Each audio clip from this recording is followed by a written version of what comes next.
अस्सलाम वालेकुम। उम्मीद करता हूँ कि तमाम तलबा और तालिबात खैरियत से होंगे। अल्लाह ताला आप सबको ज़िंदगी के हर मकसद में कामयाबी अता फरमाए। चैनल पे अगर नए हैं तो काइंडली चैनल को सब्सक्राइब कर लीजिएगा, वीडियो को लाइक कर दीजिएगा और दोस्तों के साथ शेयर भी कर दीजिएगा। स्टूडेंट्स का एक बड़ा कॉमन सा सवाल होता है कि सर हमारे पेपर नज़दीक आ गए हैं तो हम तैयारी किस तरह से करें, क्या चीज़ हम याद करें जिससे हमारा पेपर अच्छा हो जाएगा। तो थोड़े से मैं आपको 2-3 टिप्स दे देता हूँ जिससे आप बड़ी आसानी से तैयारी कर सकते हैं in a short span of time. क्योंकि अभी आप लोगों के पास ऑब्वियसली टाइम कम है। 17 मार्च से इंशाल्लाह ताला आप लोगों के एग्ज़ाम स्टार्ट हो रहे हैं। तो जो भी आपके सब्जेक्ट्स हैं, इंग्लिश सब्जेक्ट है या आपका सोशियोलॉजी है या आपके जो कंपल्सरीज में इस्लामियात या पाकिस्तान स्टडीज़ है, ये जो भी आपके सब्जेक्ट्स हैं जिसमें सप्ली आई हुई है और आप लोग सप्ली का पेपर देना चाहते हैं, तो मैं आप लोगों को ये बता दूं कि इतने शॉर्ट टाइम में अब अगर आप सारी बुक्स को प्रिपेयर करने की कोशिश करेंगे या सारे चैप्टर्स प्रिपेयर करने की कोशिश करेंगे, नहीं होंगे। तो इस सब को तैयार करने का तरीका क्या है, इस शॉर्ट टाइम में आप लोगों ने क्या करना है, अपने चैप्टर्स निकालने, इंपॉर्टेंट चैप्टर्स देखने, पास पेपर लें 2 साल के, पिछले 2 साल के पास पेपर्स लें, उनमें से देखें कि कौन कौन से क्वेश्चन आए हुए हैं, 2 से 3 साल में कौन कौन से सवाल आए हुए हैं, उन चैप्टर्स को निकाल लें। एक एक सवाल नहीं, उन चैप्टर्स को निकाल लें, उन चैप्टर्स को हाईलाइट करें और उन चैप्टर्स को डीपली थोड़ा सा थॉरली आप लोगों ने लाजमी पढ़ना है। अगर थोड़ा सा डेप्थ में जाके पढ़ेंगे आपके माइंड में एक स्केच बैठ जाएगा।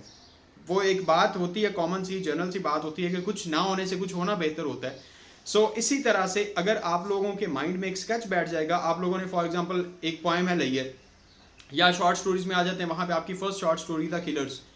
अगर आप मॉडर्न एसेज में आ जाते हैं तो वहाँ पे आपको मॉडर्न एसेज मिल जाता है, Pakistan and the modern world, तो ओल्ड मैन एंड द सी है। अब इनमें से आप एक एक सवाल को अगर याद करने बैठ जाएंगे हर चैप्टर के, तो इस टाइम में आप कुछ भी याद नहीं कर सकेंगे, आप कोई भी चीज़ आपके माइंड में नहीं बैठेगी। अब आपने करना क्या है, चैप्टर्स को पिक करना है और उन चैप्टर्स की जितनी भी समरीज होंगी ना, या टेक्स्ट बुक अगर आपके पास है तो टेक्स्ट बुक को विद ट्रांसलेशन, एक एक वर्ड की ट्रांसलेशन देख के आपने अच्छे से उसे रीड आउट कर लेना।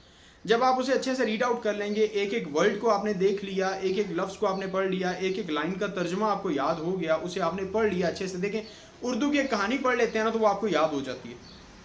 उर्दू की अगर एक कहानी हम पढ़ लें किसी भी बुक से या कोई चैप्टर हम पढ़ लेते हैं, वो हमारे माइंड में 50% बैठ जाता है। अगर हम दोबारा पढ़ लेते हैं तो 70% बैठ जाता है। तीसरी दफ़ा हम पढ़ते हैं ना तो 99% वो चैप्टर हमारे माइंड में बैठ जाता है कि कौन सी लाइन में क्या बात की गई।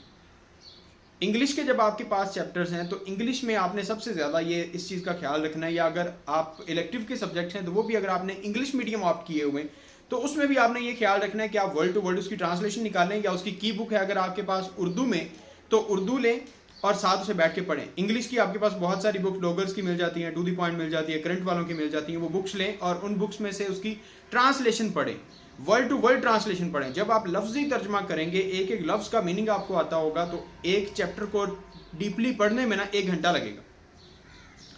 तो आपके, मेरा नहीं ख्याल कि 24 घंटे हैं तो 24 चैप्टर्स हैं, 10 से 12 चैप्टर्स इंपॉर्टेंट निकलते हैं, 5-7 चैप्टर्स इंपॉर्टेंट निकलेंगे। 5-7 चैप्टर्स अगर डीपली आप पढ़ लेंगे ना, उसमें से जो भी सवाल पूछा जाएगा उस सवाल का आप आसानी से जवाब दे सकेंगे। अब फॉर एग्जांपल आपने पोएम की समरी पढ़ ली है, लेयर पोएम की समरी पढ़ ली है और आपसे पूछ लिया जाए व्हाट इज पर्सोनिफिकेशन या what are the simple delights that we miss because of our busy life, तो क्या चीज़ें हैं, सारी चीज़ें आप जब एक समरी आपने पढ़ी होगी तो आप वहाँ पे लिख लेंगे कि कौन कौन सी चीज़ें जो बिजी लाइफ की वजह से मिस कर देते हैं। हमसे जानवर बेहतर हैं जो हर चीज़ को एंजॉय कर रहे हैं, लेकिन हम ये चीज़ें एंजॉय नहीं कर सकते। क्यों? Because of our busy life, हमारे पास टाइम नहीं है, लैक ऑफ टाइम, इस वजह से हम इस चीज़ों को मिस कर देते हैं। जब आपने समरी पढ़ी होगी, जब आपने पोएम पढ़ी होगी, तो आपको हर एक चीज़, जब लफ्जी तर्जमा आपने किया होगा तो आपके माइंड में स्केच बैठ जाएगा। और एक दिन में तैयारी करने का सबसे बेहतरीन तरीका यही होता है कि चैप्टर उठाएं, उसे अच्छी तरह से रीड आउट करें, फर्स्ट पॉइंट से लेके लास्ट पॉइंट तक, लास्ट वर्ड तक, उसे जब अच्छी तरह से आप रीड आउट कर लेंगे, आपके माइंड में एक उसका इमेज बन जाएगा, जिसके बाद आप आसानी से कुछ भी उसमें से सवाल आ जाता है ना तो कोई चीज़ आप अपने पास से लिख सकेंगे, अगर कुछ ना कुछ आपको लिखना आता हुआ तो। अगर आपको टेंस आते हैं, आपको जुमला बनाना आता है, फिक्रा बनाना आता है, सेंटेंस मेकिंग अगर आपको ऑलरेडी आती है, कुछ पैराग्राफ आप लिख सकते हैं, तो फिर आप आसानी से जवाब दे लेंगे। अगर बिल्कुल ही आप मेरे जैसे हैं, मैं जैसे बिल्कुल चिटा अनपढ़ हूँ, तो फिर तो ऑब्वियसली कुछ भी नहीं होगा। तो इसलिए आप लोग माशाल्लाह बहुत शाइनिंग है, तो इंशाल्लाह ताला फ्यूचर स्टार्स हैं आप लोग पाकिस्तान के।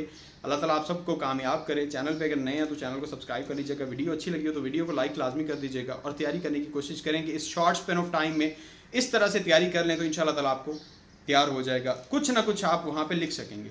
अल्लाह ताला आप सबका हामी नासिर। अल्लाह हाफिज़।